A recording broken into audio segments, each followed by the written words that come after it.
Nos corresponde hablar esta semana de la Parashá Noaj, que es la segunda porción del estudio de las escrituras que diseñaron nuestros hermanos Yahudí, que significa que se leen 54 porciones durante el año y comenzamos la semana pasada el ciclo de este año con la Parashá Bereshit. Y la verdad es que yo lo encuentro extraordinario esta metodología de estudio y que comencemos un nuevo ciclo de leer la Torá, de repasar los temas, y así como en años anteriores hemos aprendido muchas cosas nuevas, este año evidentemente que vamos a aprender más cosas, porque el Eterno va develando siempre un poquito más. La parashá no se aprende en un mes ni en un año, es un estudio durante toda la vida. Y en la medida que nosotros le dediquemos tiempo, le dediquemos a la lectura, ¿no es cierto? Escuchamos los trabajos, los sermones de nuestros maestros de Torah, evidentemente que vamos creciendo y profundizando el conocimiento que nos permite nosotros acercarnos más hacia el Eterno y también lograr entender un poquito más la mente que tiene Adonai, qué es lo que espera realmente de nosotros y qué es lo que en definitiva tenemos que hacer. Por lo tanto, todo lo que está en esa Torah es nuestro deber y nuestra obligación estudiarla, aprenderla, repasarla y lo más importante, practicarla dentro de lo posible y dentro de las capacidades de cada cual, siendo niño, joven, adulto o anciano. A todos nos cabe una responsabilidad, así que los voy a invitar a una oración breve para que entremos a este estudio. Padre Todopoderoso, nuevamente ante su presencia nos inclinamos reverentemente para pedirle en esta ocasión que usted sea dirigiendo el estudio que se va a hacer ahora. Que aunque sencillo, humilde o breve, son palabras que emanan desde la Torá que usted le entregó a Moshe y que a su vez Moshe le entregó al pueblo de Israel frente a muchos testigos. Y fue escrita y fue también llevada de manera oral y llegó intacta prácticamente hasta nuestros días. Lo corroboran muchos descubrimientos arqueológicos, especialmente en los rollos de Qumran, en donde se demuestra de que esos rollos que tienen más de 2000 años atrás son fieles y fidedignos de la misma Torah que estudiamos hoy día nosotros. Así que le pedimos que usted nos abra la mente, que usted nos enseñe y que estas palabras sean atesoradas y escritas en nuestra mente y en nuestro corazón, y que las podamos apreciar y que podamos amar esta instrucción, este estilo de vida, este formato que usted ha propuesto como forma de vivir entre todos los seres humanos. Y yo creo que es viable, se puede vivir en paz, se puede vivir en armonía, en el respeto, si todos nosotros nos preocupamos de respetar todos y cada uno de los mandamientos que de ahí están escritos. Gracias, Padre Celestial, por esta oportunidad de estudiar nuevamente su Torah. Se lo pedimos en el nombre de nuestro hermano mayor, el príncipe de los pastores, Yeshua HaMashiach. Amén. Bien, para comenzar vamos a leer un poquito los apuntes que nuestro Moreno envía toda la semana, ¿cierto? Y que son de gran utilidad. Yo los invito a que los coleccionen y armen su biblioteca con las parashas. Parashá Noah, en Bereshit 6, 9 al 11, 32. Vamos a leer unas porciones para entrar en contexto. Dice así, Bereshit 6, 9. Estas son las generaciones de Noah. Noah era un hombre justo, perfecto entre sus contemporáneos. Noah andaba con Adonai. Y Noah engendró tres hijos, Shem, Can y Jafet. La tierra se había corrompido delante de Adonai y estaba la tierra llena de violencia. Y miró Adonai la tierra y he aquí que estaba corrompida, porque toda carne había corrompido su camino sobre la tierra. Entonces Adonai dijo a Noah, he decidido poner fin a toda carne, porque la tierra está llena de violencia por causa de ellos, y aquí voy a destruirlos juntamente con la tierra. Hazte un arca de madera de ciprés, harás el arca con compartimiento, y la calafatearás por dentro y por fuera con brea. Y de esta manera la harás, de 300 codos de longitud del arca, de 50 codos su anchura y de 30 codos su altura. Harás una ventana en el arca y la terminarás a un codo del techo y pondrás la puerta del arca en su costado. La harás con piso bajo, segundo y tercero. Y aquí yo traeré un diluvio sobre la tierra para destruir toda carne que hay aliento de vida debajo del cielo. Todo lo que hay en la tierra perecerá, pero estableceré mi pacto contigo y entrarás en el arca, tú y contigo tus hijos, tu mujer y las mujeres de tus hijos. Y de todo ser viviente, de toda carne, meterás dos de cada especie en el arca, para preservarles la vida contigo. Macho y hembra serán. De las aves según su especie, de los animales según su especie, y de todo reptil de la tierra según su especie. Dos de cada especie vendrán a ti para que les preserve la vida.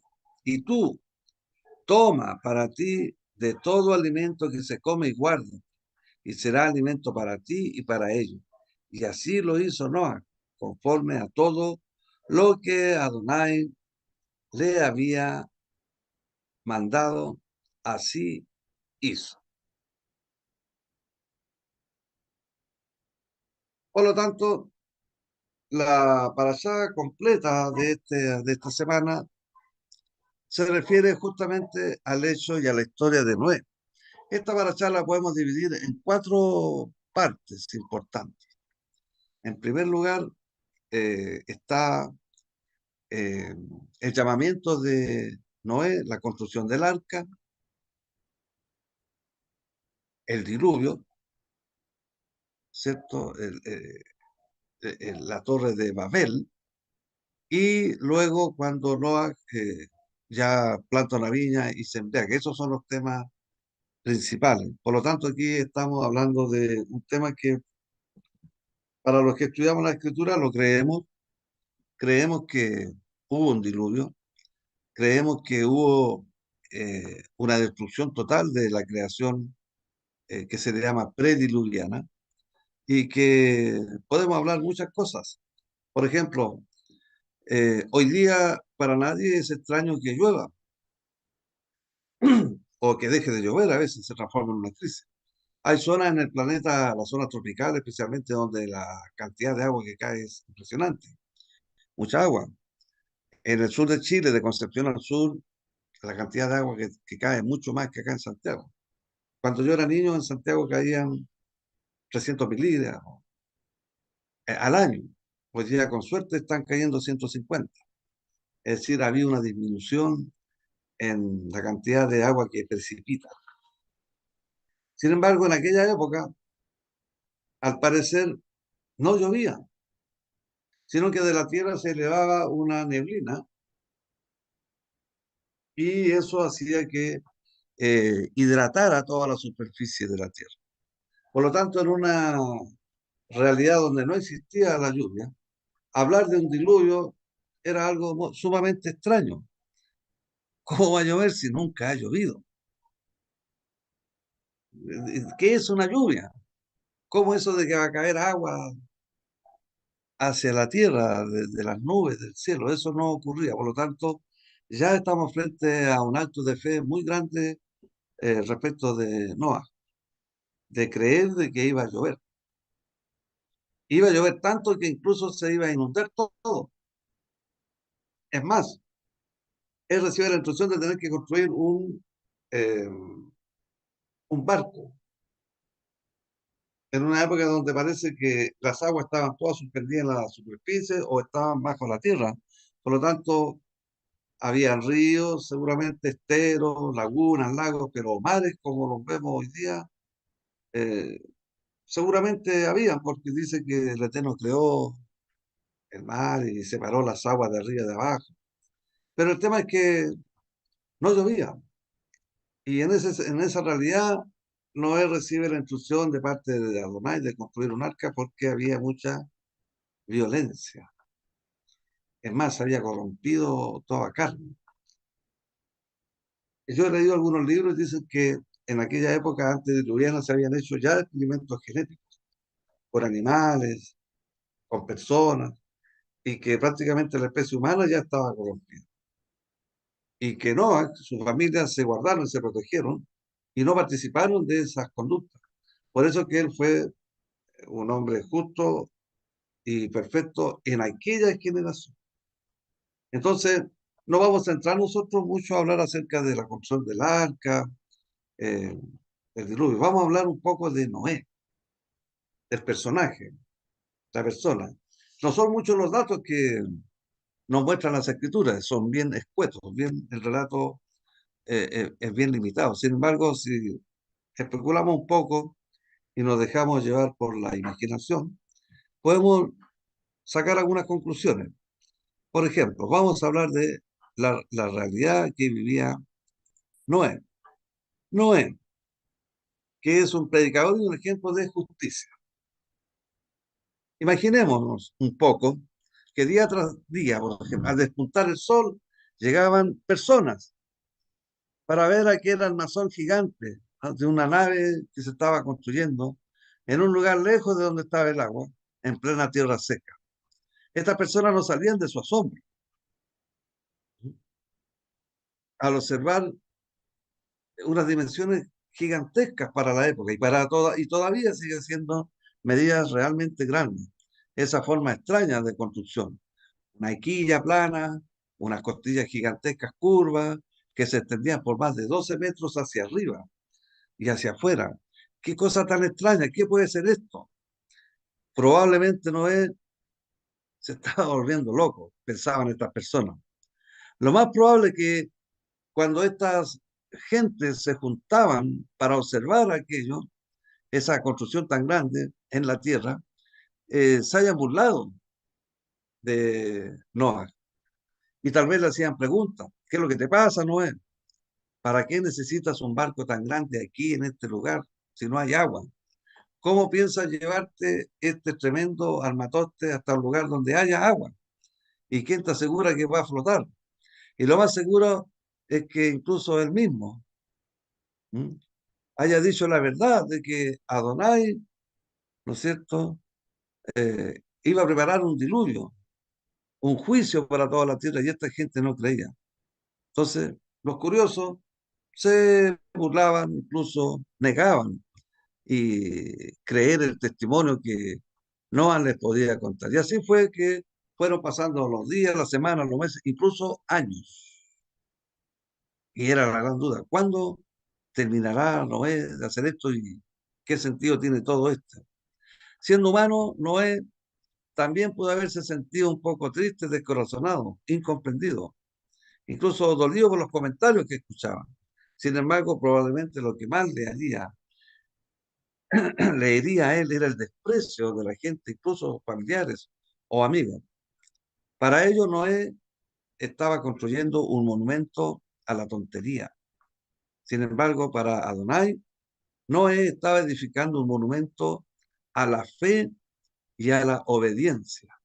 A medida que pasaba el tiempo, Noah pudo haber tenido momentos de duda en lo que se preguntaban si los escépticos tendrían razón, como ocurre hoy en día, pues, que creer en la Torá, ser religioso, es una actividad poco apreciada, que incluso algunos lo toman como una tontería. Después de todo, no sufriría su menosprecio día tras día y año tras año, pero recordaba claramente y seguía fielmente todas y cada una de las instrucciones que Adonai le había dicho al respecto, y le había mencionado su gran propósito por medio de una asombrosa profecía. Estas palabras tienen que haberla fortalecido, obviamente. Era de donde él se apoyaba, consolado y animado para ser fiel en su cometido original y nunca se dio por vencido. Y así pasaron décadas de un arduo trabajo. El arca estaba a punto de ser terminada. Ahí estaba, una estructura colosal de aproximadamente 137 metros de largo, 23 metros de ancho y 14 metros de altura aproximadamente. Era realmente gigantesca, que impresionaba en aquella época, y estoy seguro que hoy día también, si la pudiéramos ver hecha, sería impresionante.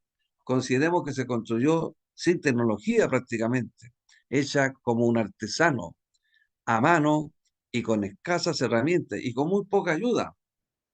Solamente Noé y sus tres hijos. Finalmente, y después de todo lo que los animales fueron embarcados, Noah y su familia por fin entraron en el arca. Y así transcurrió una semana y todavía no ocurría absolutamente nada. Evidentemente que en ese espacio de tiempo las burlas de los que estaban afuera probablemente aumentaron. Eran incesantes, constantes. Pero de repente y a la distancia vieron el destello de un rayo, seguido de cerca por el ruido de un trueno. Ya las risas y las burlas empezaron a quedarse en silencio. Y entonces sucedió lo que nadie esperaba. Comenzó a llover por primera vez en el planeta Tierra.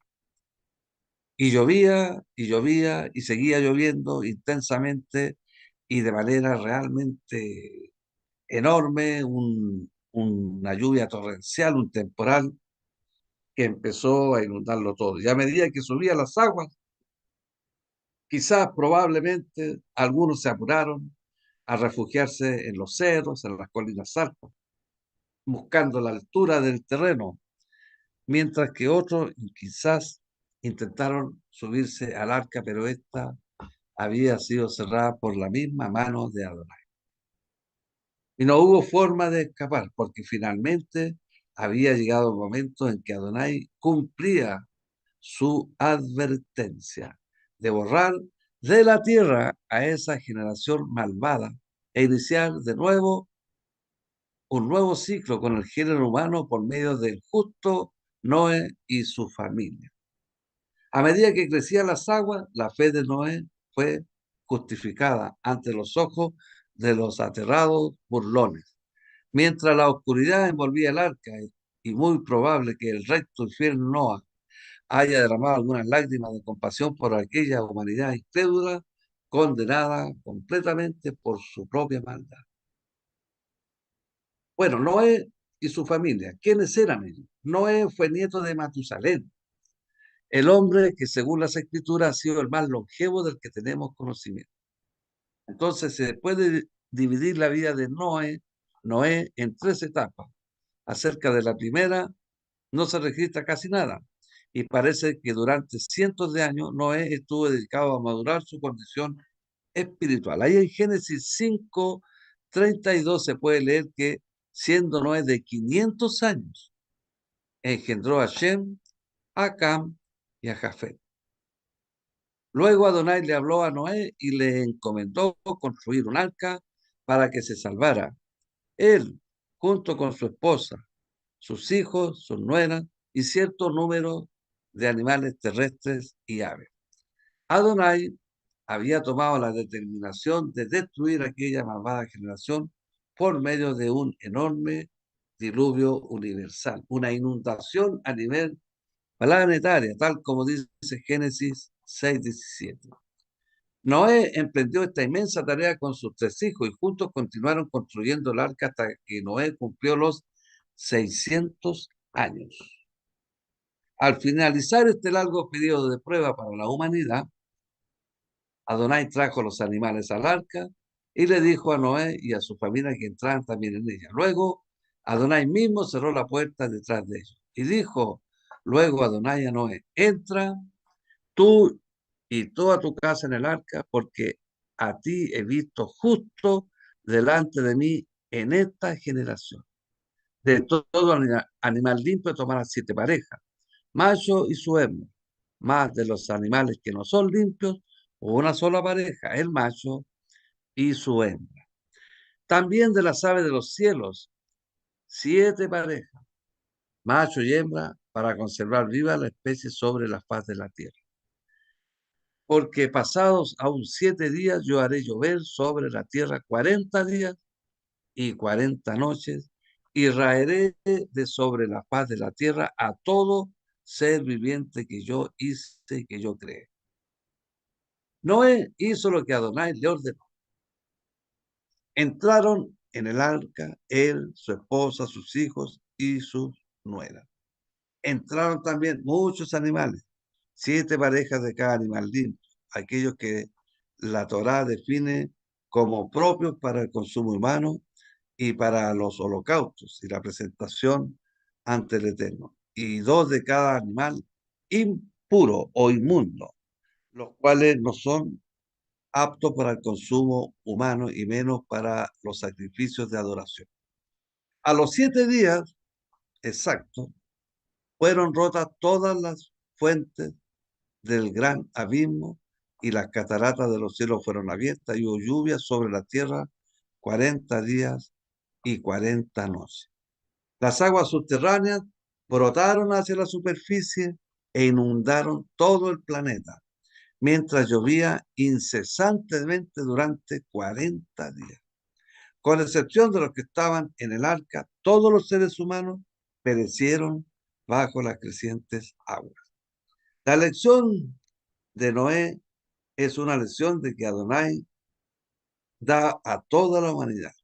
La rectitud y la fidelidad llevan a la salvación, la preservación de la vida, pero el pecado, la desobediencia, lleva a la destrucción. El apóstol Pedro se refiere a Noé como pregonero de justicia. Eso lo puede leer en 2 de Pedro 2:5. Pero los pormenores de la vida personal de Noé no están incluidos en el texto bíblico. Por eso solo podemos deducir cómo era él basándonos en la poca información que tenemos disponible.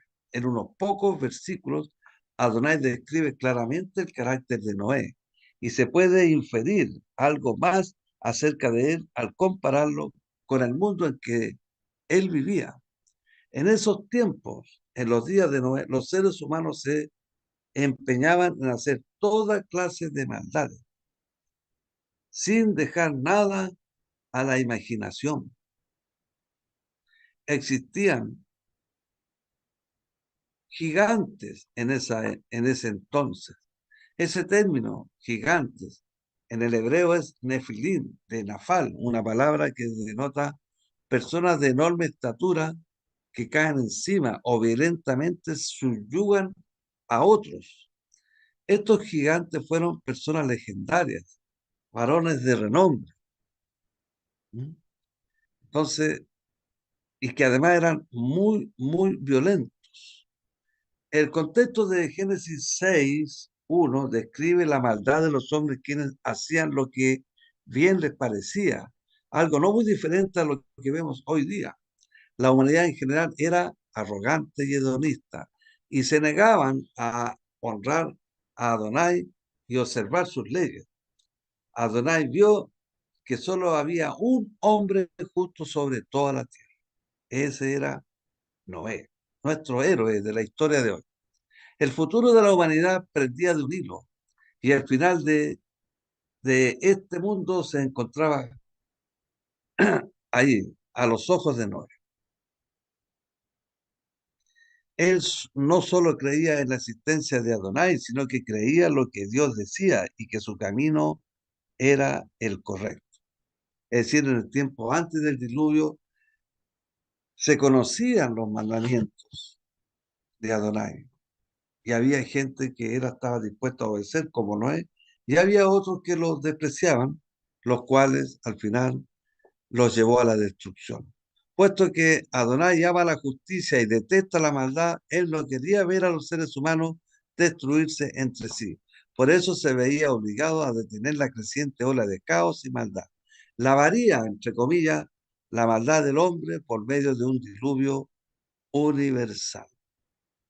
Se ha dicho que el arca fue construida por novatos. Nunca nadie había hecho un arca antes. Mientras que, por ejemplo, este barco muy famoso y conocido como el Titanic, lo construyeron los mejores ingenieros y profesionales de su época. Es toda una paradoja, pues Adonai, a quien no se le puede considerar ningún novato, fue quien diseñó la nave, el arca de Noé. Él dio instrucciones explícitas tanto para su construcción, para su impermeabilización. Imaginemos esta situación. Comerciantes, granjeros, taladores, pastores y sus familias, todos criticaban y ridiculizaban a Noé y sus hijos por construir este enorme barco, tierra adentro. Aunque existen algunas masas de agua, ¿no es cierto? Había agua, pero no era posible mover semejante estructura hasta ella. Como dato curioso, no se construyó ningún barco tan grande, ¿no es cierto?, de esas dimensiones, sino hasta 1858 recién. Imagínense la cantidad de años y tiempos y siglos que pasaron para que los hombres construyeran un barco comercial de ese tamaño. Es posible que Noé no haya construido el arca ni siquiera cerca de algún depósito de agua. La verdad es que eso ya poco importa, porque el diluvio llenó de agua toda la tierra. Él sabía y estaba convencido de que cuando terminara el arca, no era necesario llevarla a otro lugar. Había que quedarse ahí esperando el diluvio. Cuando llegara el aguacero, las aguas sencillamente levantarían la nave y su diseño aseguraría la estabilidad. Como dijimos antes, las multitudes debieron haberse burlado de él y quizás algunos aprovecharon el espectáculo para establecer, no sé, pues una suerte de comercio, kiosco, feria ahí para ver cómo llegaba gente y venderles comida y se transformó quizás en un show turístico. Mientras tanto, Noé y sus hijos continuaban trabajando fielmente y metódicamente en ese proyecto, en esa construcción. Ni los insultos, ni las burlas de que eran blancos les hicieron desistir en algún momento de su labor. Pensemos, por ejemplo, en todas las mañanas que Noé y su familia llegaban al trabajo una y otra vez, durante todos esos años, desde la mañana hasta la tarde. El arca representaba un testimonio vibrante, viviente y creciente del juicio profético de Adonai contra los hechos malvados de la humanidad. Uno podría suponer que al ver el desarrollo de esta inmensa labor, por lo menos algunos habrían podido prever lo que venía y comenzar a preguntarse si era verdad lo que estaban diciendo. Sin embargo, no lograron entender hasta que fue demasiado tarde. Si es que algunos de ellos comprendieron algo, aún así no se arrepintieron de sus malas obras. Rechazaron las advertencias o sencillamente decidieron seguir la corriente. Pero cuando llegó el diluvio, no hubo forma de escapar. Existen pruebas de que el diluvio en los días de hoy realmente cubrió toda la superficie del planeta. Lo que no creen el relato bíblico dicen que este acontecimiento, si es que ocurrió, fue algo local o algo regional. En cambio, el apóstol Pedro aclara perfectamente que el diluvio fue universal, al decir que el mundo de entonces pereció anegado en agua. Hay otros versículos que describen algo del carácter de Noé. Noé, por ejemplo, halló gracia ante los ojos de Adonai. Noé, varón justo, era perfecto en sus generaciones. Con Dios caminó Noé. Es conveniente analizar estos dos versículos para entender mejor entonces el carácter de Noé. El término gracia que se encuentra aquí simplemente se refiere al favor de Dios. El siguiente versículo nos explica cómo halló Noé gracia o el favor ante los ojos de Adonai. Noé, como dijimos delante, fue un hombre justo, perfecto o íntegro en su generación.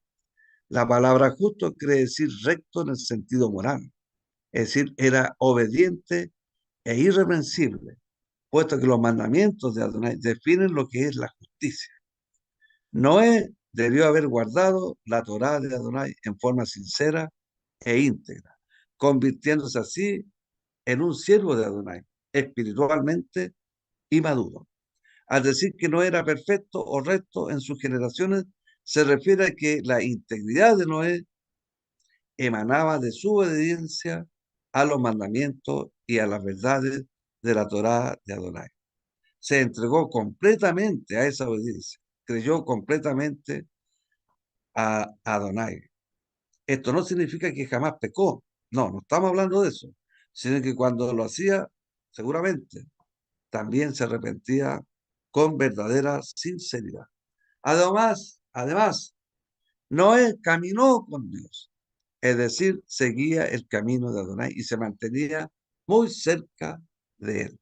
Todos todos estos términos, el favor, justo, perfecto y caminó, describen las características de Noé que le agradaron a Dios y que revelan cómo era Noé.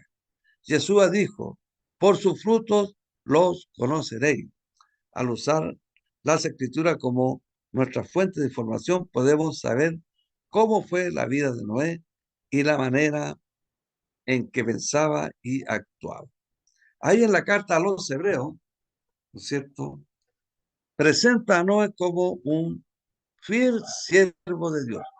Dice, por la fe, Noé, cuando fue advertido por Dios acerca de cosas que aún no se veían, por temor preparó el arca en que su casa se salvase y por esa fe condenó a todo el mundo y fue hecho heredero de la justicia que viene por la fe. El capítulo 7 de los Hebreos, capítulo 11, en el verso 7 del libro de los Hebreos. Este capítulo es muy conocido, se conoce afectuosamente como el capítulo de la fe. Aquí encontramos breves comentarios acerca de héroes de la fe, hombres y mujeres que se destacaron por su lealtad hacia Adonai. La palabra fe en este versículo se refiere a una constante confianza y seguridad en Adonai, una seguridad férrea hacia Dios, que incluye depender totalmente de Él para la salvación. Este tipo de fe lo fortalece a uno para vivir de acuerdo con sus convicciones más profundas. Después que Dios le advirtió a Noé acerca del diluvio mundial que venía, Noé actuó con temor reverente para construir el arca y así salvarse él y toda su familia. Este ejemplo que dio Noé al construir el arca sirvió para condenar además a todo el mundo. Pero entendemos esto. Noé no condenó directamente al mundo, ni tuvo ese deseo. Más bien, fueron los habitantes de la tierra quienes se acarrearon este juicio cuando despreciaron y rechazaron el mensaje de advertencia que Noé les anunció por parte del mismo Dios que había creado. Podrían haberse arrepentido todas esas personas y haber empezado a poner más atención a los mandamientos de Dios, pero ninguno lo hizo, no quisieron, no lo entendieron, no lo apreciaron. En cambio, Noé sí lo hizo. Su fe y su obediencia fueron un testimonio en contra de la incredulidad y la desobediencia de todos sus contemporáneos.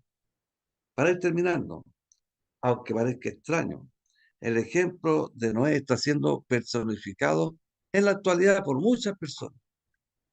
Noé fue, mediante su ejemplo y su palabra, un predicador e instructor de justicia. Noé fue solo una persona, pero existen muchos hoy en día que también creen en la palabra de Dios, en sus instrucciones y se esfuerzan para ponerla por obra. Hermanos, que este ejemplo que tenemos ahora ante nuestros propios ojos, la historia, el trabajo, el esfuerzo de este hombre, en medio de una civilización corrompida, en medio de una sociedad alejada de Dios, corrupta y violenta, muy violenta. Tanta violencia había que el propio Eterno tuvo que destruirla, se arrepintió de haber hecho a toda esa gente y diseñó un nuevo plan a través de este hombre, justo y pregonero de justicia, que fue obediente y soportó, como decía el relato, burlas, ¿no es cierto? Risas, incomprensión de toda la gente. Pero él se aferró a la instrucción que el Eterno le había dado y se salvó, porque fue obediente. Bueno, esa misma obediencia, hermano, tenemos que tener nosotros también.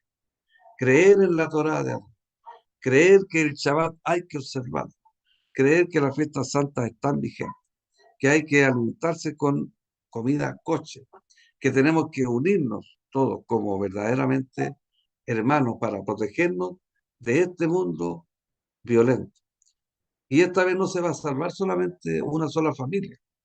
Ahora es mucha más la gente que está conociendo la Torá y que, entre comillas, tienen que ser, ¿no es cierto?, constructores de su propia arte para que sean ingresados espiritualmente a ese lugar de protección que es la Torá.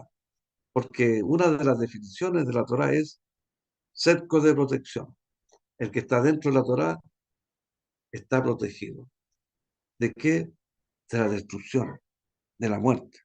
La Torá es el camino que nos lleva a la salvación. Esta Torá que nos da a conocer a nuestro Mesías Yeshua, que es el medio por el cual nosotros podemos obtener el perdón, la rectificación de nuestra vida y la esperanza de la vida eterna.